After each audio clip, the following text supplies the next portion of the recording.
Hey again, everyone. We're going to look at number 17 in section 2.5. We're going to evaluate the limit in terms of the constants involved.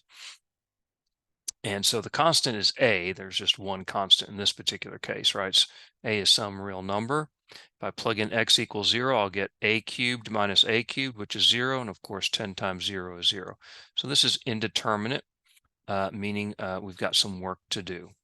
So first of all, note if I want to do anything here, before I can factor, I need to expand this x plus a out. So that's x plus a times x plus a times x plus a.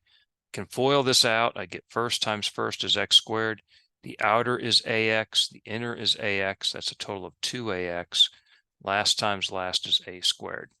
So I'm going to multiply this by the quantity x plus a. I need to make sure each term here gets multiplied by each term here. So x squared times x is x cubed, x squared times a, ax squared. 2ax times x, 2ax times a squared times x, and a squared times a gives me a cubed. I can combine like terms, right? Ax squared plus 2ax squared is 3ax squared. And 2a squared x plus a squared x is 3a squared x.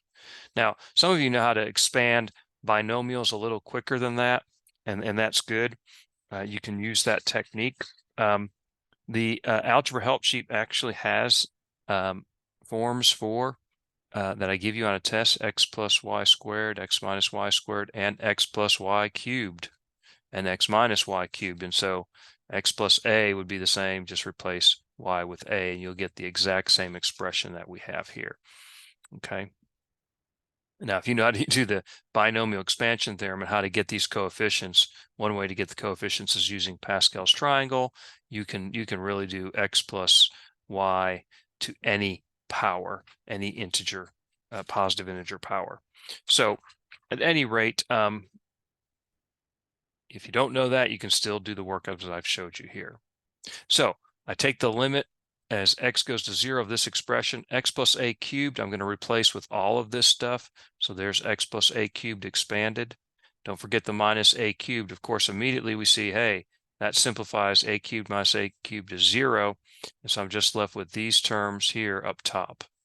Now, notice these terms have a common factor of x in them.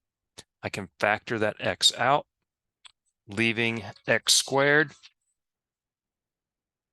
leaving x squared plus 3ax plus 3a squared. And then I can, of course, now have a common factor of x in the numerator and denominator. I can divide the numerator and denominator by x.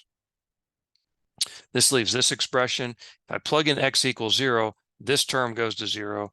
This goes to 0 because of the x. All we're left with is 3a squared up top. Got 10 in the bottom.